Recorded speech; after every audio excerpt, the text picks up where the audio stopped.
nobody reading that play, and that's a pretty designed play.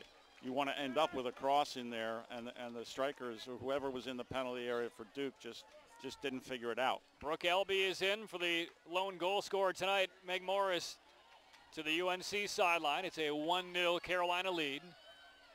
30th minute back line of Carolina, knowing that Duke really has not been able to fashion any kind of counterattack yet. It's confidence, it's coaching, and it's speed. Can't teach that. But if you're Robbie Church and Duke and you see how aggressively the back line is playing forward, what does that tell you in terms of what kind of counters you can maybe create later on tonight? Well, you've got 14 minutes to halftime, and right now you're holding on to try to get to halftime, and then maybe you can make some adjustments. You have to make them at halftime based on what you've seen.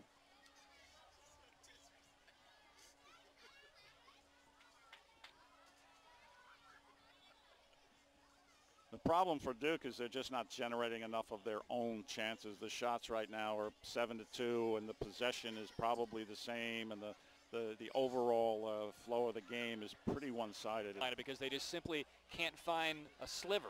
It's like, where are our players? The ball always seems to go to the light blue when it's cleared out of there. They play it near side. Elby, Kabala, and now the Blue Devils will send it. Decide what the best pass is. Duke so far has just not had enough time. The pressure from North Carolina has been too great. Well, from a coaching perspective, knowing that's the case, is once again Carolina building an assault. Green looking for Alba. Across, and there is Anasi, a sliding breakup, and that was going on target, and there were some heels filling the gap right there. That's the reason why she's the best defender in the ACC. And she was needed here. We don't really see the whole counterattack. It was a quick counter, a through ball that was absolutely on the money, a nice cross, and an absolute crucial save there by Anasi. Yeah, you saw right behind her, Alyssa Rich was waiting if Anasi didn't get on that and knock it out. Here's the corner by Brooke Elby to the far post, and headed out of trouble by the Blue Devils.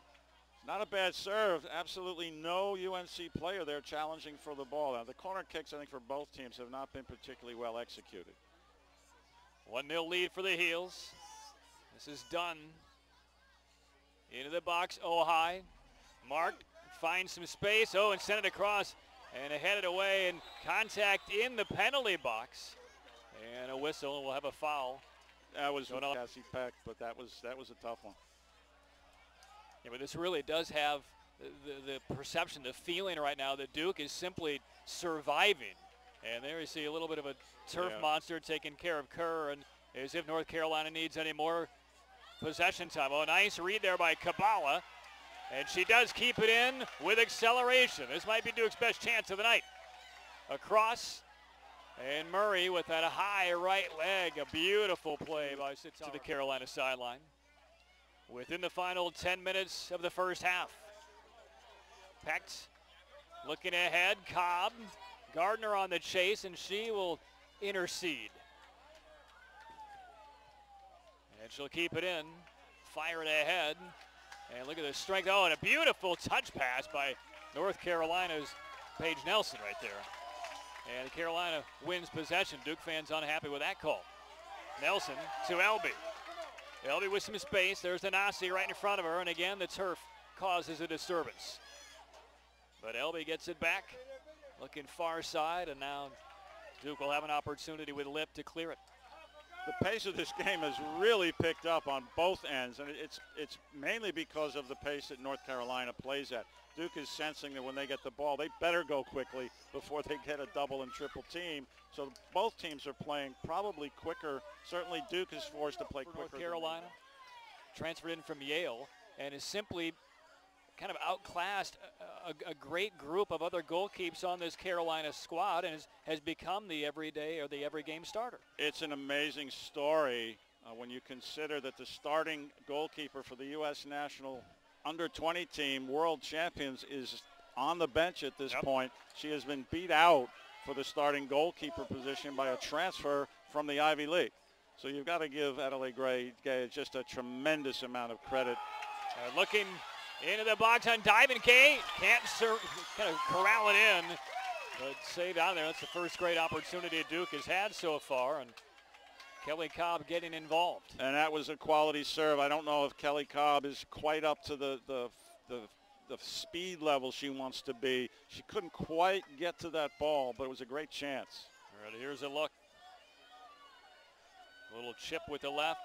Cobb chasing. Yeah, Caitlin Kerr with a lovely serve and just can't catch up to it. Kelly Cobb a half step just late that time. Well, again, just a few minutes ago you were talking about the turf and that it still causes a little bit of extra acceleration. Probably the same on that serve. It goes.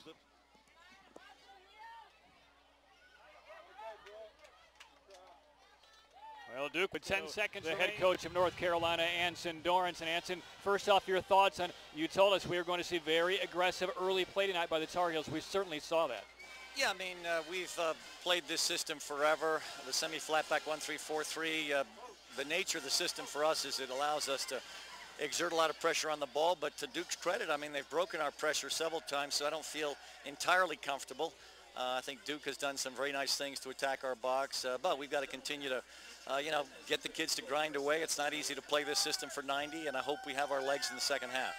Anson, Duke changed from his usual 4-3-3 to a 4-4-2 to match up better against your team. Is this something you force other teams to do a lot? John, I don't know, because honestly, maybe you have a better ability to sort of perceive systems as the game is going on. Honestly, I didn't even know that, so thank you. And I have something to share at the half. No, I mean, we hunt the ball. We don't care what system the other team is playing. Wherever the ball is, we're going to hunt it. I don't know how many coaches do shift into the 4-4-2 to feel more comfortable, but we certainly will stay with this unless we feel like we've got to, go to our default group, the thing I was talking about before, the 4-2-3-1. But we're certainly happy with the first half.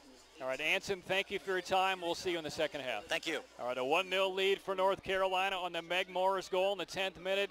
We are at halftime from Koskinen Stadium in Durham, North Carolina. Second half on the way. For now, we'll send it back to our ACC Digital Network studios and Jeff Fischel. Jeff? Patrick, thank you. We'll get out to more great soccer action in a few minutes. Second half about to get underway with Carolina leading Duke 1-0. A couple of subs in for UNC. We saw Alyssa Rich in the first half, 0-0, senior from Cincinnati. She is in. Brooke Elby, a sophomore from Arcadia, California. There's a look at Rich. Rich, couple of goals this season for UNC. Of conference against Francis Marion. UNC, meanwhile, still has a couple of contests left.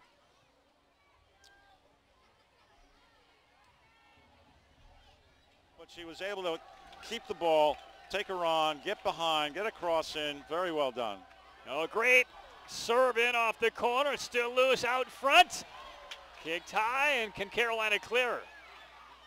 Oh, high. Gets her head on it. And an opportunity for the Tar Heels, and it is controlled. Here comes UNC. And a lead pass. Oh, high. Oh, this is trouble for the Blue Devils. Oh, high. Veers right, looks for an angle, puts it right on target, and snuffed by Campbell. It's all going on out there in the second half now. End-to-end corner kick. Carolina wins it before you can turn the ball. Of course, the corollary is that you're more open and vulnerable to counterattacks like right here. And here come the Heels, already up a couple of goals. This is Gray working on Jandal. Crossed into the box, so a nice bit of deflection there by Anasi. He has a little bit of an advantage in possession time here in the second half. They've certainly had more than enough possession to score goals. Let's put it that way. And I think Anson needed to put those starters back in. I think that was a little bit of the issue there. The Carolina reserves were not sure, but they're both really attacking hard at both ends. And there's been chances at both ends, and with the quality out there, it is surprising there haven't been more goals. It's not about to give up a goal if they can possibly stop it, and Duke is just as intent on scoring one. So it's just really tense out there at the moment. It's clean play, lots of tackles, just real intense. Well, nice look by Morris. Headed into the box and cleared off by Kabala. Right to Pathman. That rotator cuff of summer green there. So here is Meg Morris. Headed far side. And a sliding attempt by Elby. Elby gets up, maintains. Oh, and again, pretty massive contact back on that end line. Wow, that's a hard tackle in there. Anasi just went in and cleaned it out. Yeah. Obviously got some bit of the player as well as the ball. And we'll take one more look here. That's Brooke Elby. Peck the challenge, ball comes loose, Elby gets up. And this is where, this next moment is where the contact happened with Anasi, and that's still Elby, and hard to the upper right side of Elby's body. Wow, that was 3 tackles in a row, and you leave something on the field when you do that. But is that Lubrano? Elby. Elby was wouldn't give up on that situation, and I think they get a corner kick out of it. No, Duke gets the throw in. Insult to injury, and it's going to be the hobbling Elby to the sideline for North Carolina. By the Duke Blue Devils in the second half, but it was a little bit too late. And there you see the respect. The second half goal by that lady right there, Ojai. 2-0 win for North Carolina. We'll come back and wrap things up from Durham after these words. This is the ACC Digital Network. Same with Satara. They're so tough 1v1, and they're always helping each other. So playing offense with the back line like that is such a good feeling. All right, Kaylee, thanks for your time. Thank sorry you so much. Sorry you just missed the team picture. Oh, that's okay. Maybe they'll pose a second one. They'll do another one. All right, Thank good you. luck in the ACC tournament and beyond. All right, Kaylee Ojai joining us here. Had the second half goal. Meg Morris had the first half goal. John, some final thoughts from you? Well, it's just a perfect night for the Tar Heels. They did everything right. They got the victory away from home. They needed to get up in the ACC standings. Duke played a good game. They played very well in the second half. Just put themselves in a hole starting that game and couldn't catch up. All right, so there is the final as the fans pack it up here at Koskinen Stadium in Durham. So for John Rennie, Patrick Keenan saying so long from Durham, where North Carolina remains perfect on the road here at Duke. A 2-0 win. A reminder, tomorrow night, 7 o'clock, Duke BC men's soccer on the ACC Digital Network.